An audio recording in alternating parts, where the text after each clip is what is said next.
O que é que significa o ecossocialismo? O ecossocialismo rompe com o marxismo? É uma forma de revisionismo? Quais são as bases que a gente pode identificar dentro dessa proposta alternativa de sociedade e de civilização?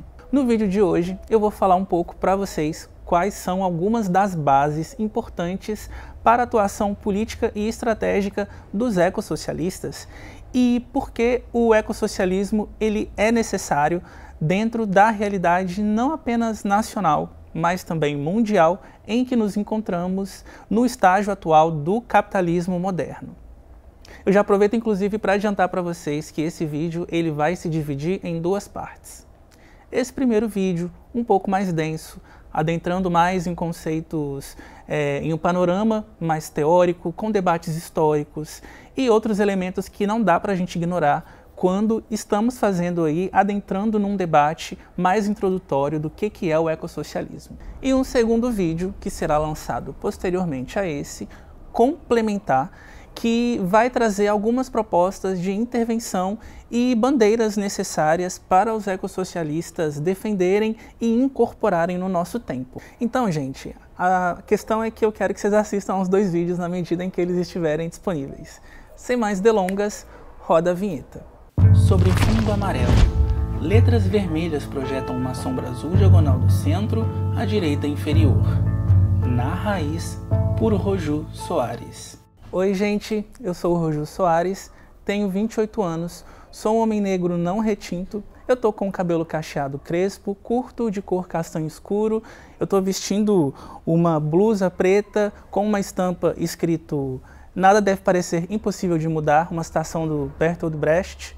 Atrás de mim tem algumas plantas, uma árvore e também um painel com vasos com plantas de orquídeas. O ecossocialismo surge como uma síntese entre o entendimento de que vivemos numa era em que cada vez mais caminhamos para a destruição dos ecossistemas, da vida humana e de outras espécies no planeta e de que é necessário reverter esse processo, e o entendimento de que, sem um horizonte estratégico revolucionário, anticapitalista e socialista, nós não seremos capazes, me inspirando aqui nas palavras do Walter Benjamin, de frear a locomotiva de destruição e de expansão que é própria do sistema capitalista. Então, a proposta do ecossocialismo ela vem de um acúmulo de militantes comunistas, socialistas e libertários que entenderam a necessidade de convergir a crítica ecológica necessária que a ciência nos traz com relação a essas questões com a crítica e a praxis marxista. É algo que parte do esforço de muitos ecossocialistas aqui no Brasil, como no caso do companheiro Gustavo Seferian, em não reduzir o ecossocialismo a uma mera linha teórica, sem relação com a organização política e com uma prática revolucionária. O ecossocialismo ele não surge e não pode se perder enquanto uma mera reivindicação acadêmica e sem contato com a realidade ou mesmo com a militância política.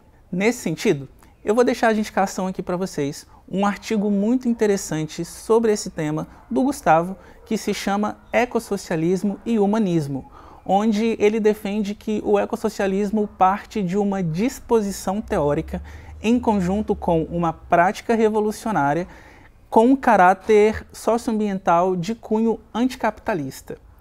Então, é uma disposição que parte de uma dialética da praxis, com base no marxismo, buscando romper com alguns paradigmas e ortodoxias recorrentes dentro do próprio marxismo, nas mais diversas tradições que nós temos. Daí, ao compreender e buscar superar alguns vícios e limitações que as próprias tradições marxistas já reproduziram e que em certa medida ainda reproduzem sobre a urgência da questão ecológica e climática no nosso tempo, o ecossocialismo ele se diferencia justamente por ser uma tradição do marxismo, ainda que mais aberta, mas que tem como uma premissa fundamental a questão de que, dentro de uma análise feita a partir das lentes do materialismo histórico e dialético, a questão ecológica hoje ela é central para entendermos a dinâmica da sociedade capitalista e, no seu desenrolar, a possibilidade concreta de uma ruptura metabólica entre o ser humano e a natureza,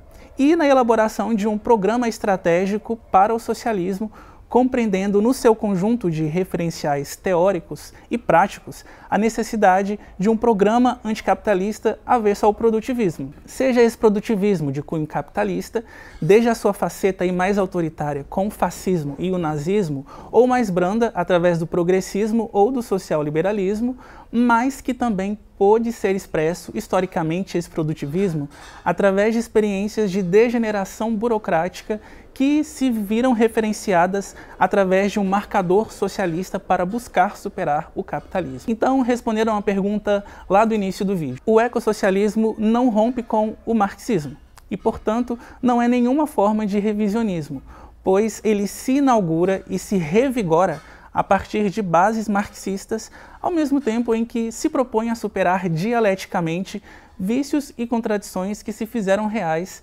dentro de experiências que ocorreram historicamente e que são reivindicadas por correntes mais ortodoxas do marxismo. Mas o debate do ecossocialismo, ele não surge do nada.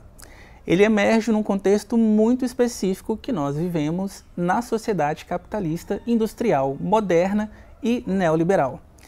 E ele surge diante de um contexto onde cada vez mais eclodem os movimentos sociais e debates ecológicos, frutos de diversas questões que aparecem na sociedade a nível internacional sobre os impactos da ação humana para com a natureza, que caracteriza aí uma era geológica que nós adentramos, conhecida por estudiosos da área e por cientistas como antropoceno. Nós estamos falando aqui do contexto da mudança climática. E o que isso significa? Significa que, devido às intervenções do ser humano sobre a natureza, sobretudo dentro do modo de produção capitalista, industrial e monopolista, houve um aumento muito grande de concentração de gases de efeito estufa na atmosfera, que têm sido responsáveis por aumentar a temperatura média no planeta. Ano após ano, as emissões de gases e essa concentração na atmosfera aumenta, somado com uma redução na capacidade de absorção pelo solo ou pelos oceanos, o que tem sido causado aí pelos processos de acidificação dos oceanos e também pela desertificação do solo. Ou seja, a poluição nos mares, o desmatamento, a devastação de biomas e ecossistemas, o ecocídio, e aqui vale ressaltar desastres ambientais como Mariana e Brumadinho, a destruição da Amazônia e dos nossos biomas ao redor do Brasil, o agronegócio se expandindo. Tudo isso tem contribuído, pensando na realidade brasileira, com a intensificação da mudança climática e com a piora das nossas condições de vida, da nossa sobrevivência, assim como da de outras espécies. Oiê! Se você já acompanha o meu trabalho há um tempo, ou se você está chegando aqui por agora, vocês sabem o quanto que é importante para mim que produzo conteúdo, poder contar com a interação de quem acompanha esse conteúdo que eu produzo, para eu poder saber se esse conteúdo é relevante para você, para eu saber se esse conteúdo está furando a bolha do algoritmo e alcançando cada vez mais pessoas. E é por isso que eu venho pedir encarecidamente para que vocês acompanhem as nossas redes sociais. Os links vão aparecer aqui na tela, mas também vão estar disponíveis aqui na descrição desse vídeo. Tem também o nosso canal de divulgação, de transmissão lá no Telegram, onde sempre que eu posto um vídeo novo, onde sempre que tem alguma atividade aberta, algum evento público que eu vou estar fazendo alguma participação, eu mando lá, mando para vocês acompanharem, para vocês estarem aí atualizados com relação a isso, sem contar que é uma ótima forma de estar fortalecendo esse trabalho que eu faço. Eu venho aqui agradecer de verdade por todo o apoio e confiança e bora seguir com o vídeo. Mas o que tem causado esse aquecimento da temperatura ao ponto de causar mudanças tão profundas no clima? E como que o modo de produção capitalista é um agente-chave para compreendermos o que tem causado a mudança climática? O superaquecimento do planeta é fruto de um processo que está principalmente relacionado com o desenvolvimento do capitalismo a partir da sua fase industrial, de modo que a produção industrial, a expansão da produção e circulação de mercadorias, somada com o processo de internacionalização, de globalização do capitalismo, vai gerar uma superprodução de emissão de gases de efeito estufa. A emissão de gases por combustíveis fósseis, como carvão, petróleo e gás e a sua acumulação na atmosfera são os principais responsáveis pela produção de efeito estufa e que contribuem com o aquecimento global. No sistema capitalista, isso é causado de diversas maneiras. Aqui, nesse vídeo, eu gostaria de destacar o quanto que a política agropecuária, que realiza queimadas, desmata florestas e biomas para a criação e reprodução em larga escala de gado, contribui com a degradação do solo, com a emissão de metano, com a exploração da natureza, de animais e seres humanos, através da monocultura e o uso de agrotóxicos no solo para manipular o desenvolvimento de diferentes alimentos que vão ser usados inclusive para consumo, assim como a política extrativista, que destrói serras, montanhas, comunidades inteiras, envenena rios, envenena nascentes, seca fontes de vida com substâncias tóxicas, que também explora pessoas no processo de trabalho. Por isso, o debate sobre terra, energia, tecnologia e alimentação, ele é fundamental, especialmente se tratando do Brasil e da América Latina. Essa relação da aceleração do modo de produção capitalista na sociedade moderna, combinada com a globalização neoliberal, ela pode ser compreendida também como uma fase de superaceleração.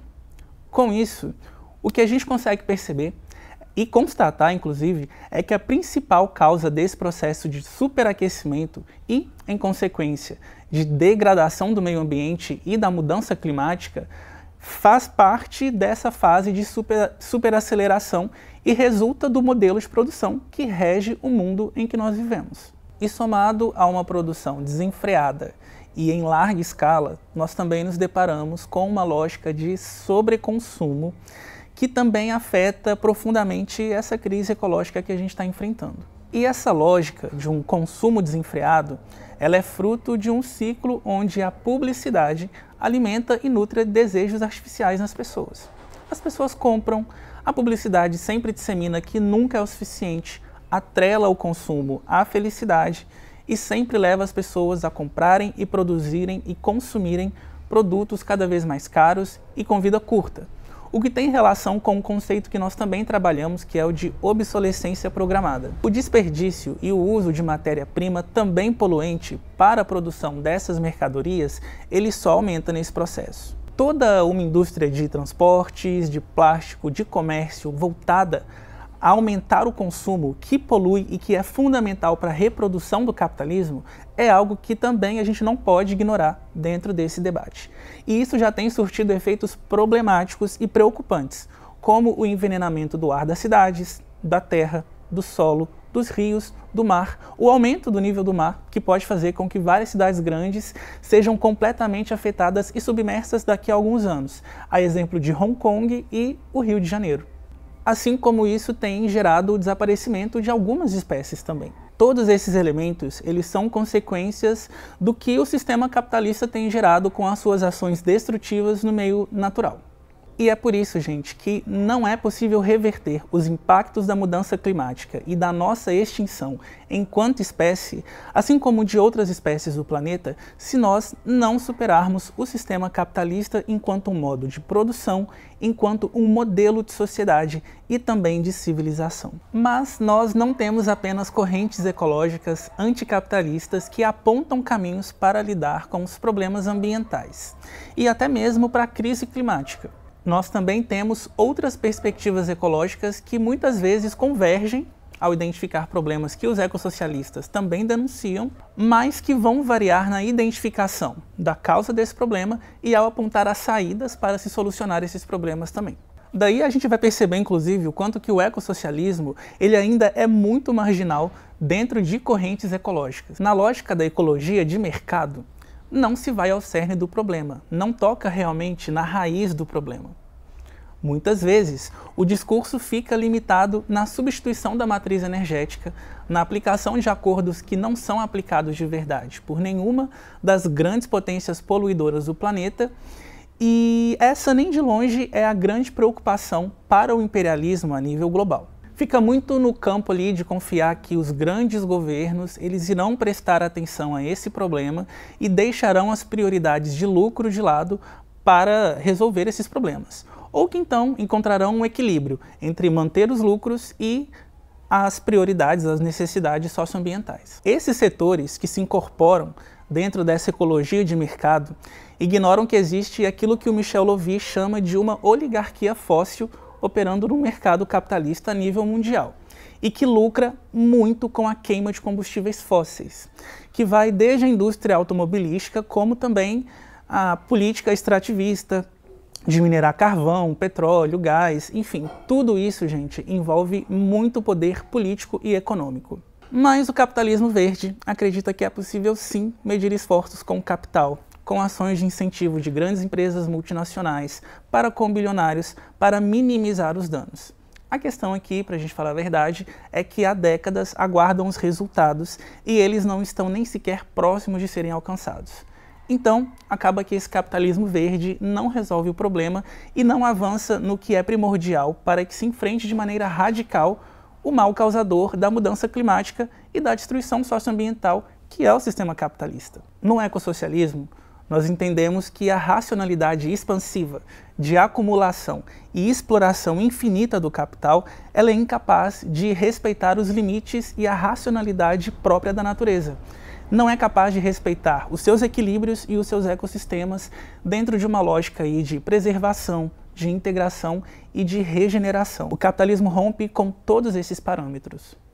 Portanto, é impossível pensar em uma sociedade ecologicamente sustentável e harmônica dentro dos marcos do capitalismo. Um ótimo exemplo sobre como o capitalismo verde peca em trazer soluções realmente efetivas contra o cenário, de catástrofe climática são as COPs, Conferências das Partes, que constituem uma associação de membros de vários países para discutirem questões referentes às mudanças climáticas. Medidas possíveis de serem tomadas, assim. Em todos esses anos que têm ocorrido novas edições da COP, acordos têm sido sistematicamente descumpridos pelos países que estão participando dessas conferências, assim como as ações são pífias quando comparadas à intensidade e aceleração em que a mudança climática tem ocorrido no planeta. Uma perspectiva aí de neutralidade das emissões de carbono prevista para 2050, como já foi discutido em alguns desses espaços, vai na contramão de medidas urgentes que precisariam ser tomadas em escala nacional e global no prazo de no máximo 5 ou 10 anos.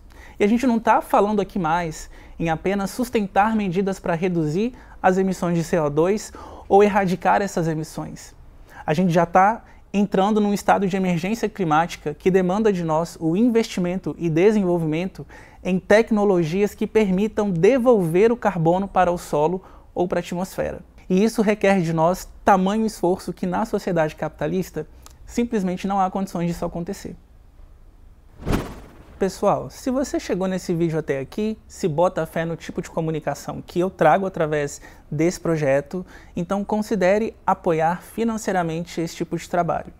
Todos os projetos que eu toco, eles são independentes e são autofinanciados, mas isso é uma forma de trabalho, e é um trabalho que demanda de mim recursos materiais, recursos financeiros, energia, tempo, dedicação, produção intelectual, dentre outras coisas. Então, se você quiser, se tiver nas suas condições, considere conhecer a nossa campanha de financiamento coletivo através do Apoia-se, acessando a página apoia.se/RojusSoares para poder contribuir mensalmente com esses projetos. Ou se você achar mais interessante apoiar esporadicamente, de maneira mais isolada, mais pontual, você pode contribuir também através do nosso Pix, utilizando a chave de referência rojussoares@protonmail.com. Você pode ter certeza que qualquer quantia que você trouxer vai colaborar muito com o fortalecimento e a continuidade desse projeto. Valeu! Para além de tudo isso, o ecossocialismo também parte de uma crítica radical ao modelo econômico, político e de produção implementado na União Soviética durante o regime stalinista. A doutrina do stalinismo, baseada no socialismo em um só país, continha uma concepção de crescimento expansivo que ecossocialistas, inclusive trotskistas como Daniel Ben-Said, vão cunhar de produtivismo burocrático.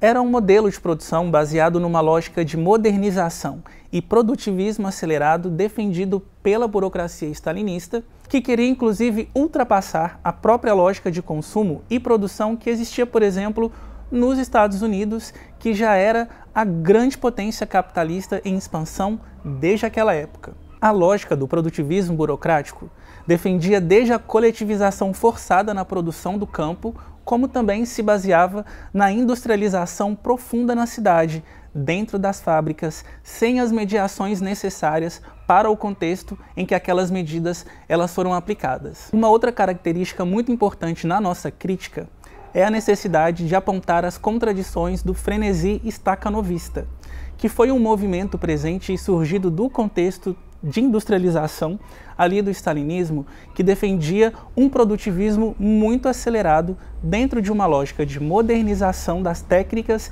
e forças produtivas na União Soviética. Nesse aspecto, dentro da crítica ecossocialista ao stalinismo, eu vou deixar de referência para vocês uma passagem presente num texto do Daniel Ben Said que se chama A Ecologia Não Pode Ser Dissolvida em Mercadoria, que também vai estar na descrição do vídeo, em que ele coloca o seguinte: ao contrário da teoria stalinista da construção do socialismo em um só país, o ecossocialismo teria levado a pensar o desenvolvimento da economia soviética dentro dos limites do meio ambiente mundial. Também teria exigido procedimentos democráticos nas escolhas de crescimento, em contradição absoluta com o confisco burocrático do poder. Quando a gente passa a tomar conhecimento das contradições da realidade e das experiências concretas, a gente também compreende o porquê a necessidade do ecossocialismo como uma crítica radical dentro do socialismo e de concepções tradicionais aí de produção, de desenvolvimento, de crescimento, além da localização do ecossocialismo como uma alternativa de sociedade incompatível com a defesa das bases do stalinismo. Pois, diferente do que aquilo que o stalinismo pregou e aplicou, a síntese que o ecossocialismo propõe é a de que não basta transformar as bases das relações de produção, mas em conjunto com isso é preciso transformar também todo o aparelho produtivo. É inconcebível no nosso tempo pensar que a base econômica do socialismo se paute por um crescimento expansivo da produção e do consumo e do aparelho produtivo, importando as mesmas bases de produção existentes no capitalismo industrial, moderno, ocidental e globalizado. Não basta, portanto, se apropriar de forma coletiva e social dos aparatos produtivos do capitalismo e reproduzi-los dentro do socialismo. É preciso revolucionar toda a nossa concepção de pensar e lidar com o aparelho produtivo também. Raízes se entrelaçam sob um fundo escuro tomando toda a tela. Surge a logo do Na Raiz. A logo se retira. As raízes se desentrelaçam e somem. Mas o que o projeto ecossocialista propõe como resposta a esses modelos com os quais ele se contrapõe? Por que o ecossocialismo é tão necessário para pensarmos o socialismo do século XXI? Pelo ecossocialismo, nós compreendemos que todas as condições necessárias para sobrevivermos às mudanças climáticas do nosso século, elas só poderão ser adotadas a partir de um planejamento democrático da economia que coloque o equilíbrio ecológico como um eixo transversal nas tomadas de decisão, e essa é uma ferramenta própria de um modelo ecossocialista de sociedade. Esse planejamento democrático, diferente do que o stalinismo demonstrou ao colocar sobre a sociedade um modelo de planejamento burocrático, onde um grupo, uma camada muito seleta de administradores tomavam as decisões sobre as questões políticas e econômicas, de produção e de consumo, o planejamento democrático ele define que as dinâmicas da produção, do consumo, da distribuição, os processos deliberativos, eles devem caber ao conjunto dos trabalhadores auto-organizados nos seus espaços de trabalho, nos seus organismos de base, de forma democrática e planejada. Da mesma maneira, soluções que afetam uma região específica, que tocam nas condições de vida de um grupo social, devem ter como parâmetro de tomada de decisão aquelas e aqueles afetados por essas condições, como protagonistas do processo de decisão. Um planejamento democrático capaz de estabelecer formas de organização e tomadas de decisão, respeitando a autoatividade e mecanismos de autogestão da classe trabalhadora a nível regional ou municipal, estadual, nacional, continental e global, até mesmo para criar as conexões necessárias com os processos sociais, econômicos e climáticos que afetam diferentes povos, culturas e até mesmo toda a humanidade, é uma resposta que o ecossocialismo aposta como uma centralidade de construção. E por que se faz necessário um planejamento democrático e ecológico? Porque essa é a nossa ferramenta de gerir e administrar os interesses sociais no ramo da produção, na administração de recursos e efetivar aquilo que a gente poderia entender hoje em dia como políticas públicas sem romper com os equilíbrios metabólicos da natureza, respeitando a racionalidade socioambiental. E sobre esse tópico, eu gostaria de ler para vocês uma reflexão que o Michel Lovy nos traz sobre o planejamento democrático da economia no socialismo, no seu texto Ecossocialismo, Democracia e Nova Sociedade. Nesse texto, ele fala o seguinte: o planejamento socialista deve ser fundado no debate democrático e pluralista, em cada nível de decisão, organizados sob a forma de partidos, de plataformas ou de qualquer outro movimento político. Os delegados dos organismos de planejamento são eleitos e as diversas propostas são apresentadas a todos aqueles a quem elas concernem. Dito de outra forma, a democracia representativa deve ser enriquecida e melhorada pela democracia direta, que permite às pessoas escolher diretamente e em nível local, nacional e, por último, internacional, entre diferentes propostas. O conjunto da população se interrogaria, então, a respeito da gratuidade do transporte público, de um imposto especial pago pelos proprietários de carros para subvencionar o transporte público, da subvenção da energia solar, a fim de torná-la competitiva em relação à energia fóssil, da redução da jornada de trabalho para 30 ou 25 horas semanais ou menos, mesmo que isso acarretasse uma redução da produção. Diante de tudo isso, o ecossocialismo aponta alguns desafios para nós no século XXI e que se debruça a elaborar propostas, projetos e soluções para essas questões. Dentre esses desafios, se encontra o debate sobre como romper com economias destrutivas ao meio ambiente, desde o campo energético até a produção de alimentos. Em como aderir a uma agricultura coletiva capaz de se expandir e alimentar países de dimensões continentais, como no caso do Brasil. Em como pensar o desenvolvimento em países de origem semicoloniais, com baixa infraestrutura, ao mesmo tempo em que se faz necessário cessar o nível de industrialização e crescimento destrutivo nas maiores potências capitalistas do mundo. Em como se reduzir a ideologia do consumo, pautada por necessidades artificiais e desde uma lógica capitalista, sobretudo quando a gente está atravessado por uma dinâmica do capitalismo que gira e se autorreproduz por intermédio da publicidade e da propaganda. Como que nós podemos criar as condições de adaptação nas cidades perante as alterações e destruições provocadas por fenômenos naturais, como enchentes, tsunamis, deslizamentos, furacões, ciclones e que têm ocorrido de forma cada vez mais frequente como consequência da mudança climática? Como lidar com uma realidade cada vez mais iminente de escassez de recursos naturais e de fontes de vida para garantir a qualidade de vida e suprimento para todos os povos? Tudo isso, o ecossocialismo nos provoca a pensar soluções dentro de um programa e estratégia anticapitalista e revolucionária, socialista. Por isso, é tão necessário reivindicarmos e cada vez mais nos apoderarmos dessas sínteses, dialogarmos e construirmos essa proposta. O ecossocialismo é uma alternativa político-estratégica necessária para o nosso tempo. E por hoje é isso, pessoal. Comentem aí o que vocês acharam desse vídeo introdutório.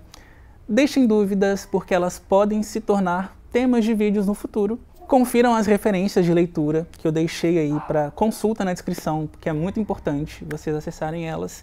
E não se esqueçam que logo mais sai o segundo vídeo sobre ecossocialismo, com uma ênfase maior na agitação e que será complementar a essa base mais introdutória desse primeiro vídeo. Gratidão por tudo, eu fico por aqui, um beijo para vocês e logo mais a gente se encontra. Tela de anexos. Alinhado à esquerda na parte superior da tela, título Anexos. Imagem de pessoas citadas durante o vídeo. As imagens das pessoas citadas a seguir estão sobre um fundo cinza e amarelo. Os seus nomes estão escritos dentro de uma caixa de texto branca, localizada na parte inferior da imagem à direita. Imagem de Walter Benjamin. Foto em preto e branco e de perfil. Homem de origem judia alemã. Walter é grisalho, tem um cabelo curto, usa óculos redondo e tem bigode. Veste uma roupa social. Imagem de Gustavo Seferian. Homem branco, de origem na diáspora armênia, gordo, cabelo preto liso curto, um corte alternativo de mosaico.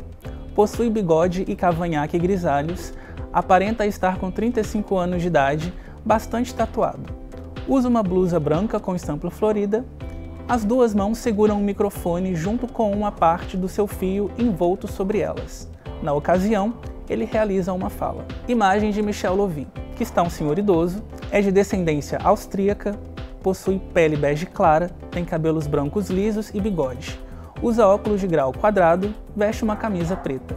Imagem de Daniel Ben Said, homem de origem francesa, que aparenta a idade entre 65 e 70 anos. Seu corpo está virado para o lado direito e sua cabeça curvada para o lado da câmera, olhando para o telespectador. Seu cabelo é curto, liso e grisalho. Usa óculos de grau. Veste uma blusa verde e por cima um casaco branco. Imagem de Stakhanov. Foto em preto e branco, onde o mineiro Stakhanov opera uma broca dentro de uma mina de carvão. Artigos citados durante o vídeo. Recorte de página online, onde está disponível o artigo Ecossocialismo e Humanismo de Gustavo Seferian. A apresentação contém o ORCID do autor, o DOI da publicação, palavra-chave, resumo do artigo, a imagem de divulgação da revista Germinal, ícone do PDF, assim como a data de publicação. Capa do artigo com o título Ecossocialismo, Democracia e Nova Sociedade, para o Instituto Humanitas Unisinos. Na imagem de fundo, em meio ao asfalto floresce um pequeno girassol. Matérias citadas durante o vídeo. Recorte da manchete do Mais Goiás com o texto: Efeitos, crise climática pode fazer desaparecer de cidade até países inteiros. Goiânia, Goiás. Recorte da manchete da GIS_BR com as categorias Home e Ciência. Texto: Mudanças climáticas ameaçam 771 espécies de plantas em risco de extinção. Por Luísa Costa, publicado em 30 de julho de 2023, atualizado em 29 de julho de 2023. Recorte de artigos da WRI Brasil com o título O saldo da COP26, o que a Conferência do Clima significou para o Brasil e o mundo. 22 de novembro de 2021, por Carolina Genin e Caroline Medeiros, Rocha Frasson. Recorte da notícia da BBC com a manchete COP26. Brasil promete reduzir emissões pela metade até 2030 e zerar desmatamento 2 anos antes. Texto: Natália Passarinho, da BBC News Brasil, em Londres. 1 de novembro de 2021. A matéria contém a imagem de um madeireiro uniformizado desmatando uma árvore em uma floresta durante o dia. Abaixo da imagem, a legenda: Brasil prometeu antecipar a meta de zerar o desmatamento de 2030 para 2028. Recorte do artigo da WRI Brasil com o título 10 conclusões do relatório do IPCC sobre mudanças climáticas de 2023. 24 de março de 2023, por Sophie Boehm e Clea Schumer. Foto Anirudh Talan Shurastuk. A foto da capa do artigo mostra uma garotinha racializada, de vestido em uma bicicleta, observando uma área urbana, aberta, que possui árvores, aparenta estar com espaços de comércio, mas que está com alagamentos ao redor. Ficha técnica. Roteiro, apresentação, edição e legendas, Roju Soares. Filmagem, Leonardo Branco, Limão Capeta Filmes. Identidade visual, Capicorp e Roju Soares. Capa de vídeo, Léo Spies. Trilha sonora, Wolf Moon Unicorn Heads.